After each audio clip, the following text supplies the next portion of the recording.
کوئی دوسرا ہزار چاہے مگر وہ خلا ایک خلا ہی رہتا ہے۔ جن کی شخصیت میں یہ خلا باقی رہ جاتا ہے وہ ایک ڈرامہ کو گزار کر آئے ہوتے ہیں۔ بظاہر وہ کتنے ہی نارمل نظر آ رہے ہوں مگر کہیں نہ کہیں وہ خود سے یا کسی اور سے ناراض ہی رہتے ہیں۔ وہ تینوں بھی نارمل نہیں تھے۔ ہمنا تو شروع سے ہی رضیہ بیگم کے قریب تھی مگر اسے بھی اپنی ماں چاہیے تھی۔ ممتا کی محرومی نے اسے غصیل بنا دیا تھا اور وہ اپنا غصہ دوسروں پر خصوصاً حافظہ پر اتارا کرتی تھی۔ حافظہ اور ہادی بظاہر تو ٹھیک تھے مگر اندر کہیں دکھی تھے۔ وہ دونوں ایک دوسرے کی محرومیوں کو کم کرنے کی کوشش میں لگے رہتے تھے۔ ہادی ہر وقت حافظہ کو باتوں میں الجھائے رکھتا تاکہ اسے وہ آوازیں نہ سنائی دے جو اسے بچپن میں ڈراتی تھی۔ حافظہ کا بچپن سب سے زیادہ ٹرامیٹائز تھا مگر اب حافظہ نے اپنے ٹرامیٹائزڈ ماضی کے ساتھ رہنا سیکھ لیا تھا۔ ہاں وہ آوازیں آج بھی کبھی کبھی اسے پریشان کرتی تھی مگر اب وہ ان کی عادی ہو چکی تھی۔ دیوار کے اس پار نکاح کی تیاریوں کی بابت گفتگو چل رہی تھی جبکہ کچن میں موجود ان کرسیوں پر بیٹھے وہ ایک دوسرے سے نگاہیں چرائے ماضی کی یادوں میں گم تھے۔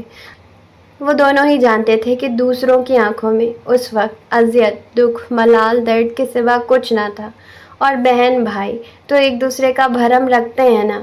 وہ دونوں رونا چاہتے تھے مگر اس وقت انہیں اپنے آنسوؤں کے آگے باڑ لگانی پڑی تھی۔ وہ جانتے تھے اگر وہ رو پڑے تو ان کی سسکیوں کی آواز ساتھ والے کمرے میں موجود رضیہ بیگم اور حاتم کے کانوں تک ضرور پہنچے گی۔ وہ ایک دوسرے کے سامنے تو رو سکتے تھے مگر کسی اور کے سامنے نہیں۔ ارے او ہادی، حافظہ کھانا بن گیا تو لے آ، حاتم پتر کو کب سے ایسے ہی بٹھا رکھا ہے۔ انہیں آخر کار حاتم پر ترس آ ہی گیا رضیہ بیگم کی آواز پر۔ ان دونوں نے بے ساختہ ہی اپنی آنکھوں میں ٹھہری نمی کو صاف کیا تھا۔ حافظہ اٹھ کھڑی ہوئی، تم کھانا لے جاؤ اور خود بھی ان کے ساتھ کھا لینا، میں تھوڑی دیر آرام کرنا چاہتی ہوں۔ وہ اسے نظریں نہیں ملا رہی تھی۔ اور آپ؟ کھانے کا ٹرے حافظہ کے ہاتھوں سے تھامتے ہوئے اس نے استفسار کیا۔ جب بابا نماز پڑھ کے آئیں گے تو انہیں دے کر خود بھی کھا لوں گی۔ گو کہ وہ حافظہ کی تسلی سن کر مطمئن نہیں ہوا تھا مگر پھر بھی اس بات میں سر ہلا دیا۔ اس کے کچن سے جاتے ہی حافظہ اپنا دوپٹہ درست کرتی اپنے کمرے میں بند ہو گئی۔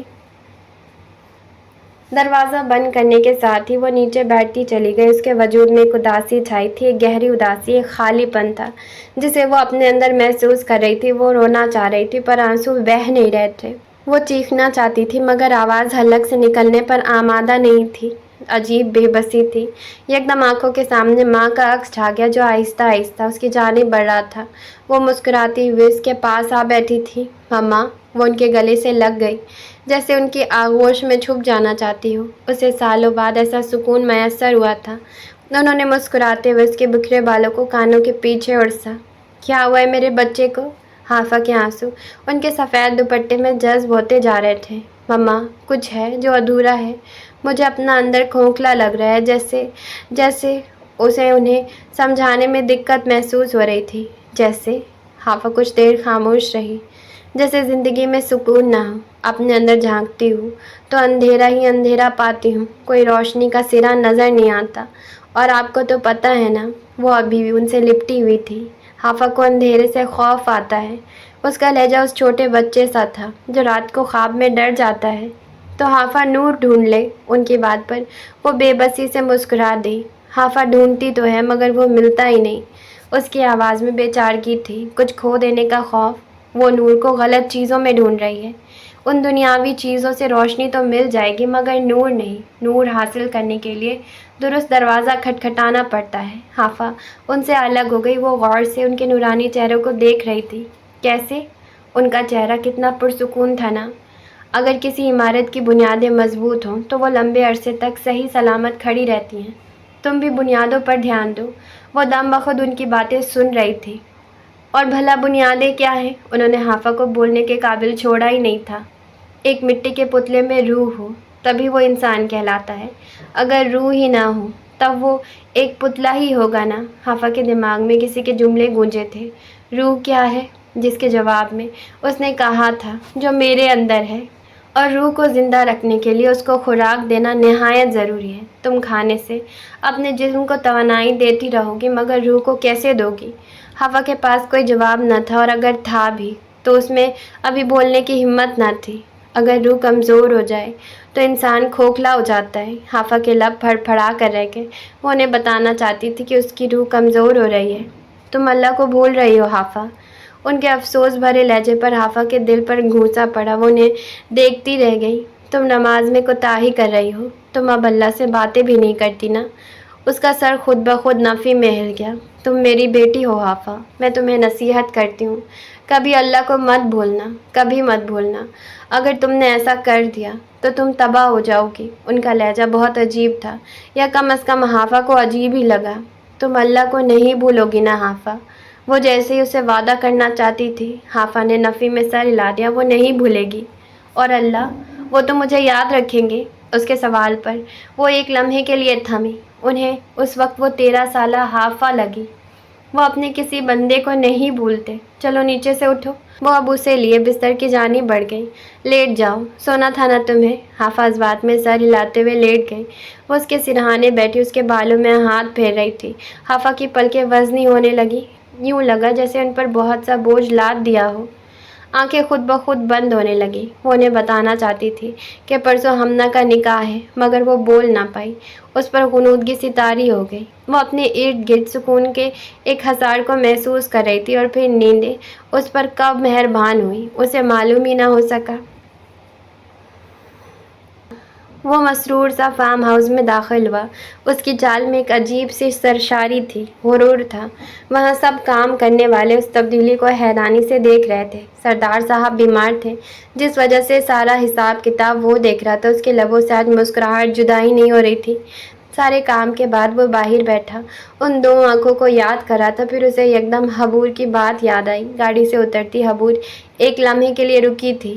اگر تو تمہیں حافظ سے محبت ہو گئی ہے تو میں تمہارا ساتھ دوں گی، مگر میری ایک بات دھیان سے سن لو، اگر حافظ کسی اور سے محبت کرتی ہوگی تو میں کچھ نہیں کر سکتی۔ وہ یہ بات کر کے رکی نہیں تھی۔ اس نے غصے سے اپنا سر جھٹکا۔ اسی لمحے اس کے آدمی ایک نوجوان کو تھامے اس کے پاس آئے تھے۔ اس نے سوالیہ نظروں سے ان کی جانب دیکھا۔ چھوٹے سردار، یہ وہی ہے جس نے آپ کا گھوڑا چرایا تھا؟ آپ کا گھوڑا اس کے گھر سے ملا ہے۔ اس کا گھوڑا کچھ دنوں پہلے گم ہو گیا تھا، جو اسے بہت زیادہ عزیز تھا۔ اس کو ڈھونڈنے کے لیے زمین آسمان ایک کر ڈالا تھا۔ اس نے غور سے اس کا چہرہ دیکھا۔ وہ وہی نوجوان تھا جو کچھ دن پہلے اس کے پاس استبل میں نوکری مانگنے آیا تھا۔ وہ نوجوان اب ہاتھ جوڑے اس سے معافی مانگ رہا تھا۔ حمزہ نے پاس پڑی پستول اٹھائی اور اس کے سر کا نشانہ باندھا۔ اس نوجوان نے اس کے سب سے زیادہ پسندیدہ گھوڑا چوری کیا تھا۔ وہ چوری کے لیے تو معاف کر دیتا، مگر غداری کے لیے نہیں۔ وہ نوجوان کبھی اس کی جانب دیکھتا، ہاتھ جوڑ رہا تھا، تو کبھی اس کے آدمیوں کی جانب دیکھ کر معافی مانگ رہا تھا، جو اس کے ارد گرد بت بنے حمزہ کے حکم کا انتظار کر رہے تھے۔ اس نوجوان کو اپنے سامنے اپنی موت نظر آ رہی تھی۔ حمزہ کچھ لمحے اس کے سر پر نشانہ باندھے اس کی پیشانی پر چمکتا پسینہ دیکھ رہا تھا، اور وہ قہقہہ لگا کر ہنس پڑا۔ اسے اس نوجوان کا ڈرنا پسند آ رہا تھا۔ یکدم حمزہ نے بندوق کا رخ اس کی ٹانگ کی جانب کیا، اور پھر فائر کی آواز گونج اٹھی۔ ساتھ ہی ساتھ اس نوجوان کی چیخ بھی گونجی تھی۔ وہ اپنی ٹانگ پکڑتا دوہرا ہو گیا تھا۔ حمزہ نے اس کی جانب دیکھتے ہوئے بندوق کے نل پر پھونک ماری اور مسکرا دیا۔ شکر کرو کہ آج کے دن پکڑے گئے ہو، اگر کوئی اور دن ہوتا تو اب تک تمہاری لاش گاؤں کے چوراہے پر لٹک رہی ہوتی۔ جاؤ اس کی مرہم پٹی کرواؤ۔ آخر میں وہ اپنے آدمیوں سے مخاطب ہوا تھا۔ وہ سپاٹ لہجے میں بولتا اٹھ کھڑا ہوا۔ اس کا یہاں کام مکمل ہو چکا تھا، مگر اس سے پہلے اسے اپنے گھوڑے کو دیکھنا تھا۔ کچھ دیر گھوڑے کے پاس گزارنے کے بعد وہ حویلی کے لیے نکل گیا۔ وہ کسی انسان پر بھروسہ نہیں کیا کرتا تھا۔ اس کے مطابق جانور انسانوں سے زیادہ وفادار ہوتے ہیں، اور اسی لیے وہ اپنا ہر راز اپنے گھوڑے کو بتایا کرتا تھا۔ وہ بھورے رنگ کا اعلیٰ عربی نسل کا بہت خوبصورت گھوڑا تھا، جو اس کے سارے رازوں سے واقف تھا، اور آج حمزہ نے اسے ایک نیا راز تھمایا تھا۔ اس کی آنکھ دستک کی آواز سے کھلی تھی۔ دھندلاتی ہوئی بصارت کے ساتھ اس نے ہادی کو اندر آتے دیکھا۔ اس کے ہاتھوں میں کھانے کی ٹرے تھی۔ وہ اپنی آنکھیں ملتی اٹھ بیٹھی، ساتھ ہی وال کلاک پر نظر دوڑائی۔ وہ حیران رہ گئے۔ شام کے 6 بج چکے تھے۔ میں نے بابا کو کھانا دے دیا تھا۔ ہادی کرسی گھسیٹتا بستر کے پاس بیٹھ گیا۔ تم نے مجھے جگایا کیوں نہیں؟ ہادی مسکرایا۔ دل نہیں کیا۔ فریش ہو کر آئیں، پھر مل کر کھانا کھاتے ہیں۔ جوتا پہنتے ہوئے حافظ سیدھی ہو بیٹھی۔ یعنی اس نے بھی ابھی کھانا نہیں کھایا تھا؟ تم نے کھانا کیوں نہیں کھایا؟ وہ پھر مسکرا دیا۔ بس دل نہیں کیا۔ حافظ ہنسی۔ تمہاری اس دل کی تو ایسی کی تیسی۔ دل کی نہ سنا کرو، ورنہ کسی کام کے نہیں رہو گے۔ آہستہ آواز میں کہتے ہوئے وہ باہر نکل گئی۔ پیچھے ہادی کا قہقہہ بلند ہوا۔